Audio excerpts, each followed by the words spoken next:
दोस्तों, आज की सबसे पहली और बड़ी खबर, बच्चों के लिए भी आ गया कोरोना का टीका। 12 प्लस के लिए जायडस कैडिला की वैक्सीन को मंजूरी। 12 साल से कम उम्र के बच्चों के लिए भी वैक्सीन को मंजूरी दे दी गई है। Drugs controller general of India ने जायडस कैडिला वैक्सीन के आपातकाल इस्तेमाल की इजाज़त दी है। यह दुनिया की पहली भारत में बनी कोविड-19 वैक्सीन है जो डीएनए पर आधारित है। यह वैक्सीन वयस्कों के अलावा 12 साल से ज़्यादा के उम्र के बच्चों को लगाई जाएगी। ग्रामीण विकास विभाग में होगी भर्ती, 20 सितंबर तक करें आवेदन। ग्रामीण विकास विभाग ने झारखंड में राज्य मनरेगा कोषांग में नियुक्ति के लिए विज्ञापन जारी किए हैं। यह नियुक्ति पूरी तरह से संविदा पर आधारित होगी।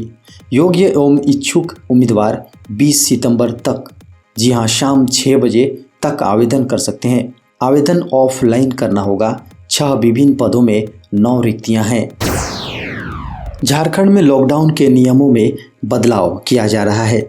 लॉकडाउन के तहत रात 8 बजे के बाद दुकानों को खोलने पर पाबंदी लगाई गई है। केवल रेस्टोरेंट और खाने के सामान और बार को खोलने की इजाज़त दी गई है। रात 10 बजे तक खोला जा सकता है। अब इसको लेकर नियम बदलने की तैयारी की जा रही है ताकि दुकानें सामान्य तरीके से संचालित हो सकें और कम समय के कारण बाज़ारों में भीड़ भी नहीं रहे। इसके अलावा राज्य सरकार वीकेंड लॉकडाउन में भी राहत देने जा रही है। रविवार को भी अब सामान्य तरीके से दुकानें खोली जाएंगी। बताया जाता है कि इस सप्ताह के बाद के दिनों में कभी भी आपदा प्रबंधन प्राधिकार की बैठक बुलाई जाएगी, जिसके आधार पर फैसला लिया जाएगा।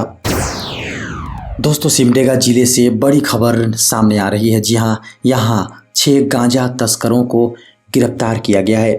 सिमडेगा जिले के गिरदा पुलिस ने 50 किलो गांजा जब्त किया है। साथ ही गांजा तस्करी में संलिप्त 6 लोगों को गिरफ्तार भी किया है। तस्कर स्विफ्ट डिजायर कार में गांजा छिपा कर ले जा रहे थे। आपको बता दें कि पुलिस ने सघन वाहन जांच करते हुए ये कार्रवाई की है। कार की तलाशी के दौरान कार की डिक्की से पारदर्शी रंग की प्लास्टिक रैपर में सुरक्षित रखे भारी मात्रा में गांजा बरामद किया गया है। इस गांजे का वजन 50 किलोग्राम है। झारखंड में नहीं होगी दलगत आधार पर पंचायत चुनाव। झारखंड में दलगत आधार पर पंचायत चुनाव नहीं होगा। पंचायत चुनाव को पहले की तरह ही बिना किसी राजनीतिक दल के नाम पर लोगों को चुनाव लड़ने की इजाज़त दी जाएगी। दिसंबर महीने तक पंचायत चुनाव करा लेने का फैसला लिया गया है। इसको लेकर रणनीति बनाई गई है। वहीं वोटर लिस्ट के प्रकाशन के काम को भी तेज करने का आदेश चुनाव आयोग ने दिया है। इसको लेकर राज्य के ग्रामीण विकास मंत्री आलमगीर आलम ने साफ तौर पर कहा है कि पहले की तरह ही चुनाव कराया जाएगा जैसे पहले हो चुका है। इस कारण इसमें दलगत आधार नहीं होगा। झारखंड की राजधानी रांची में स्थित रिम्स में दवाई दोस्त हुआ बंद।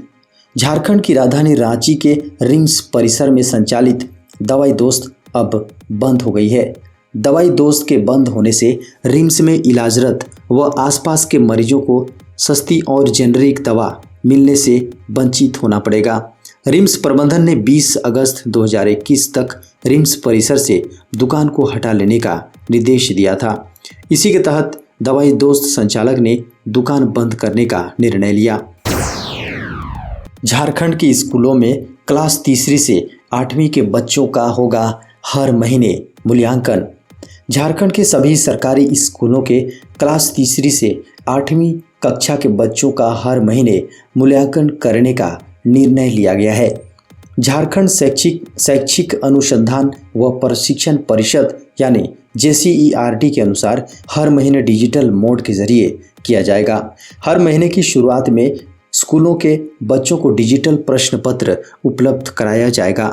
स्कूल इन प्रश्न पत्रों की फोटोकॉपी महीने के पहले हफ्ते में छात्र छात्राओं व उनके अभिभावकों को स्कूल बुलाकर दिए जाएंगे। सभी छात्र छात्राएं प्रश्नों से जवाब अपने घर पर बैठकर लिखेंगे और दूसरे हफ्ते में स्कूल के ड्रॉप बॉक्स में डाल देंगे। दरअसल झारखंड शिक्षा परियोजना परिषद के राज्य परियोजना निदेशक डॉक्टर शैलेश कुमार चौरसिया ने कहा कि सभी RDD, DEO और DSE को निर्देश जारी कर दिए गए हैं। इन 11 राज्यों से झारखंड आने वाले लोगों को दिखाना होगा कोविड नेगेटिव रिपोर्ट। सरकार कोरोना के प्रसार को रोकने के लिए सख्त कदम उठा सकती है। इन 11 राज्यों से झारखंड आने वाले लोगों को झारखंड में कोरोना नेगेटिव रिपोर्ट या टीकाकरण सर्टिफिकेट दिखाना होगा, तभी झारखंड में एंट्री की अनुमति दी जाएगी। जल्द ही इस संबंध में आदेश जारी किया जाएगा। कोरोना नेगेटिव रिपोर्ट 72 घंटे से पूर्व का नहीं होना चाहिए। इन दोनों में से कोई भी रिपोर्ट प्रस्तुत नहीं करने पर झारखंड में प्रवेश नहीं करने दिया जा सकता है। 15वें वित्त आयोग में 1300 पदों के लिए 5 सितंबर को होगी लिखित परीक्षा। 15वें वित्त आयोग के अंतर्गत 1300 पदों पर तकनीकी कर्मियों की नियुक्ति के लिए लिखित व दक्षता परीक्षा 5 सितंबर को आयोजित की जाएंगी। परीक्षा फल का प्रकाशन 10 सितंबर को होगा। सितंबर माह के अंत तक जिला स्तरीय पैनल प्रकाशित कर दिए जाएंगे।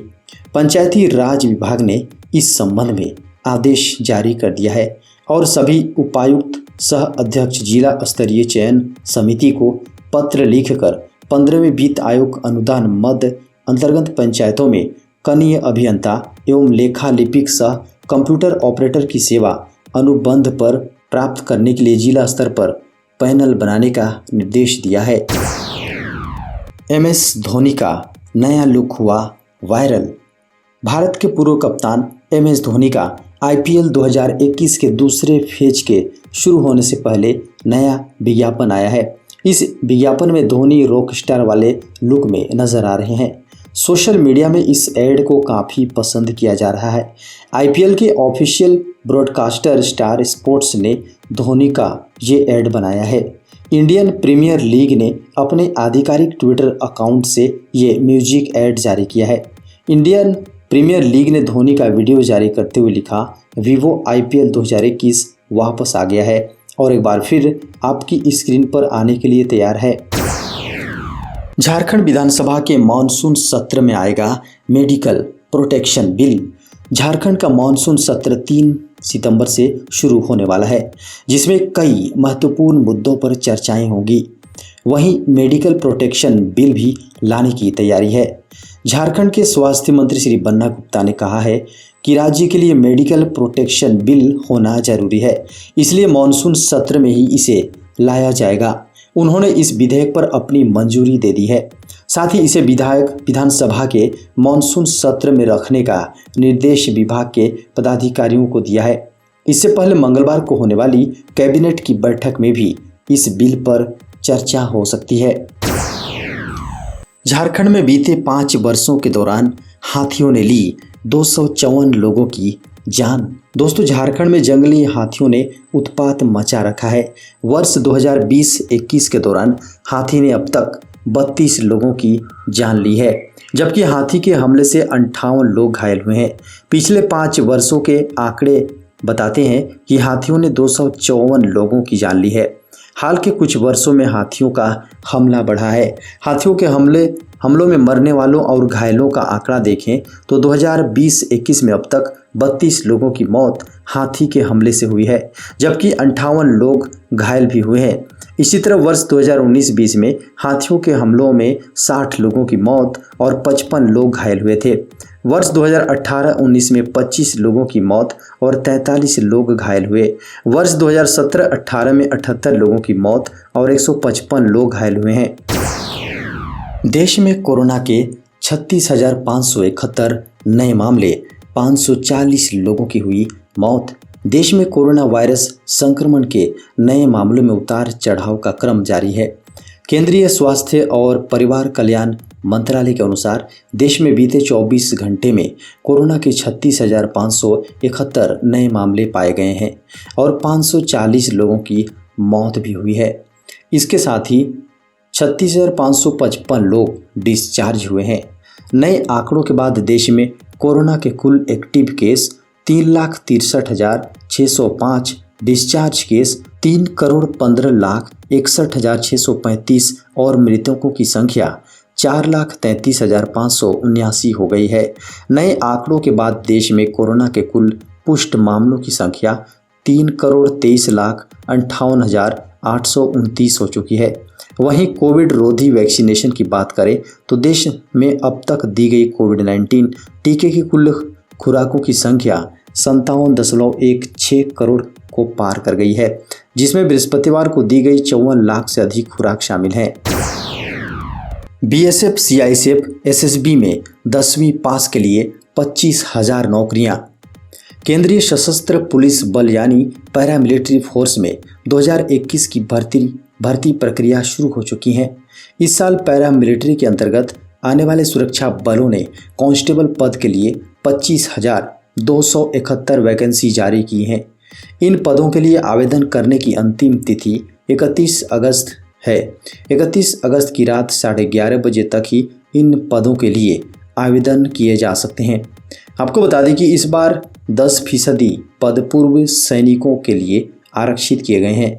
स्टाफ सिलेक्शन कमीशन द्वारा जारी नोटिफिकेशन में यह स्पष्ट किया गया है कि पूर्व के सैनिकों के लिए आरक्षित पदों पर योग्य उम्मीदवार नहीं मिलने पर इन पदों को सफलता पाने वाले सामान्य अभ्यर्थियों से भर दिया जाएगा।